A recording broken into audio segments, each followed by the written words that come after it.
We're going live? I think we're going live. Yeah, I got to check. Okay, here we are. Hey, hello. This is Coach Nate with the Blade Fit Academy. I'm so happy that you're here and that you're watching this video.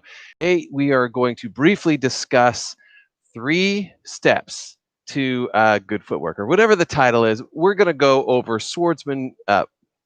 We are going to cover, you guys, you're getting this totally live, unedited. So here it goes. So footwork for swordsmen. There's 3 methods or steps that we can do that pans the whole Western swords discipline, and it goes beyond that as well. So let's get started right away. Good, you can see my feet. I just want to make sure. Good, we got a lot of room here. Okay, so the first thing that I want to cover is the passing step, right? So passing step, a couple things to consider. It's as easy as taking this is my dominant hand, right? This is my sword hand. So I'm going to refer to this as my sword foot because it's on the same side of my body. Real easy. I'm taking a step forward. Now it sounds real simple, but there's some key things that we have to consider. 1, your balance point. Where's your center of gravity as you take that step? When we're walking, we're shifting our center of gravity all over the place when we walk normally. So here's what I want you to think of. Think of a teacup filled with water to the brim, and you don't want to spill it when you take your steps, okay? So you're going to be a lot more careful. Your thighs are going to become springs, right? And so what you're going to do is you're going to take a step, and notice how my head sort of floats. My center of gravity now is over my pelvis, which is what I want when I take my leading step. Excuse me, my passing step, right? When I take my passing step. And when I take my passing step with my right, from my right side, I can then cut from my right to my left, right? And that's cut 1 as we do that. So I take my passing step and I cut 1. If I want to take a cut 2, generally speaking, I take another step forward, another passing step for a cut on the other side. Okay, so we'll start over. Passing step, cut 1, passing step, cut 2. And then, of course, you could reverse the process as well. And you should, when you do this, you should have a gliding feel to it. Now, a couple of pitfalls. Now, let me do it from this angle first, right? Notice that my foot is pointed towards my target, or my toes are slightly open even, which is better in most cases, right? And then I take another step. Notice where my toes are, they're pointed kind of out, right? There's a reason for that, and that's what we want to do. A couple of pitfalls with our stepping, though, guys. When I take a step, oftentimes, there's sharp pointing things that they're swinging hard over there, and we kind of do this. It's a natural thing, but it's also not good at all for sword fighting. So what I'm doing when I take my step this way, if I want to go forward, then I have to collapse my knee. It is over there. My opponent is this way. You see the trouble with that? So then if I do this, now I'm putting a lot of strain on my knee because all my body structure is fighting my knee, and especially when I bend, now I'm collapsing my knee.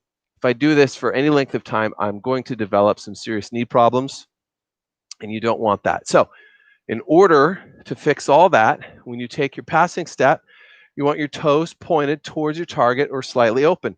It pulls you up here.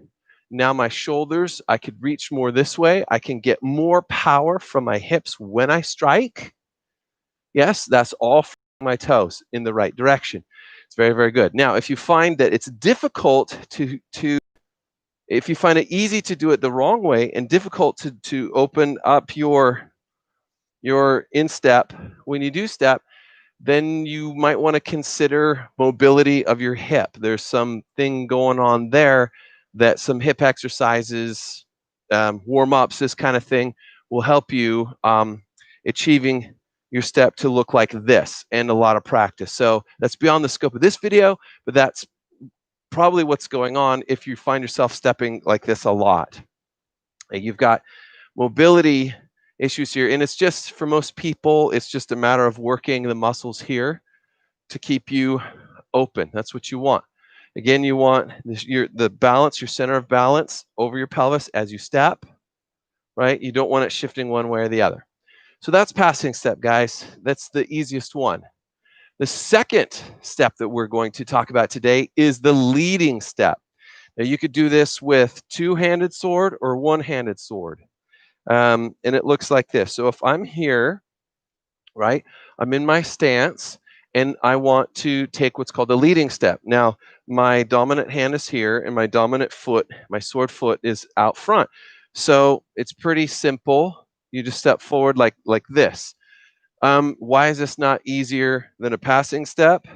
Well, because there's some technical things going on here. Again, it looks nice and easy, but again, when you take your step, I, I sound like a broken record, but you got to keep your center of balance here over the center of your pelvis.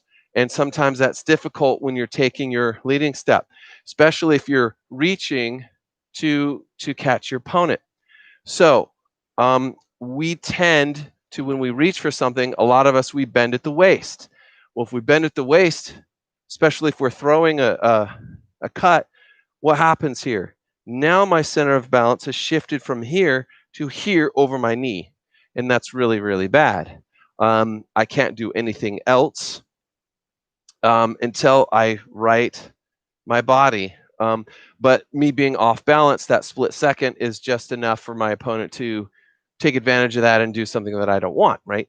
So to avoid this, we need to step here, keep our back straight, and keep that point of balance over our pelvis as we strike. Now, if we do that and we throw our shoulder out, right? Notice what this looks like when I take my leading step. I can reach really far, actually farther than if I try and do it this way. If I'm here, see, my knee is now a spring. The weight is here, and I could actually reach farther doing this than I can doing this, right? Doing this. See? And then I could get back up nice and easy. That's you're leading. It could also be a lunge, right? But it's a leading step. Okay, I was doing a lunge, but it's essentially kind of the same thing, right? Your leading step. Now, if you want to do a lot of leading steps, your back foot follows you. That's called the gathering step. If you want to go backwards, gather, gather, gather. Okay, that's a different step. I cheated. It's 4, but we're going to keep this to 3 simple step methods. Okay, so what have we got? Let's reiterate there's a relationship between passing step and leading step, though, and that is your point of balance. You want to keep your point of balance, and that is your toes, right? Another thing that I didn't talk about with passing step really quick is what if someone retreats and I take a passing step and I cut, but then they parried that and I want to do something on the other side, so I take another passing step to get beyond them, right, on their other side, right? That seems pretty simple, but if I do this, now it's really difficult to take my other step and get around them. Okay, so again, if I have open toes, it's easy to take multiple passing steps, right? And also with leading step, if I'm here and I step forward, but I step forward like this, that happens a lot. It's kind of a problem for all the reasons that I stated. Now the only thing you could do is if they traverse slightly and attack me from here, man, I'm in trouble. Basically all I could do is sort of like hop away. But again, swordsmanship is about balance. So to avoid that, I could have avoided that whole thing by, by having my foot open as I take my step, and I could retreat, and my center of balance is still here, right? Still here is where I want it. Okay. So third step is the triangle step, and couple uses for triangle step. So let's talk about the simplest, easiest ones. So let's say that I am here, and here's the center line, okay? And I don't want to be here. I want to be over here. So how do we do that? Real easy. So I'm here. I've already engaged, right? So here I am like this, but I want to be on that side. So instead of taking another passing step, because I don't want to be that far, or let's say that I am belly to belly and I can't take a forward step, but I still want to get on that side. Now what I can do is a triangle step. So the lateral step this way, then this one goes back. And that's called a triangle step, and now I'm on the other side, right? This works really well for sword and shield, where there's just no more room to go forward, right? And you have a nice cover to do that. See how I'm doing this? Triangle step is a great bread and butter stepping scheme for sword and shield, right? And this is triangle step. I'm basically traversing over. You don't need a shield to do this. You could just as easily, right? Cover your traverse over with your sword, right? In several different ways. But that's your triangle step, stepping forward, stepping back. And they call it that. If you, let's pretend you are on a nice white carpet, or you put a paper down. If you're not a total maniac and you have ink on the bottom of your feet and you just do this, you have made a triangle if you connect all those footprints, right? That's basically why they call it a triangle step. So that's one use for triangle step. Now, a couple other things. I am facing this one direction in my triangle step, so I'm using it as a traverse. What if you are finished engaging this target, but another target approaches you from this side? Okay. Well, if I'm here and I want to face this way, now I'm facing this way. And then again, if I want to face this way, there we go. So let's say that somebody charges me. I'm facing this way. Someone charges me from this direction. I could so easily just do this. And now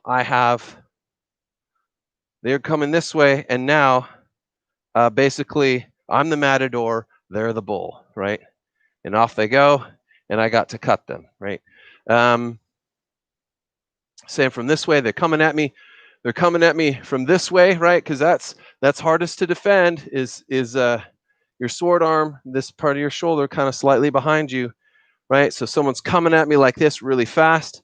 Why, I could just do a triangle step and there they go, right? Or I could do this. They're coming at me here. I could do triangle step here to meet them. So you couldn't see my feet. Let me try that again. So they're coming at me here. I want to turn to face them, right? Boom, here I am right here, nice and strong, ready to face them.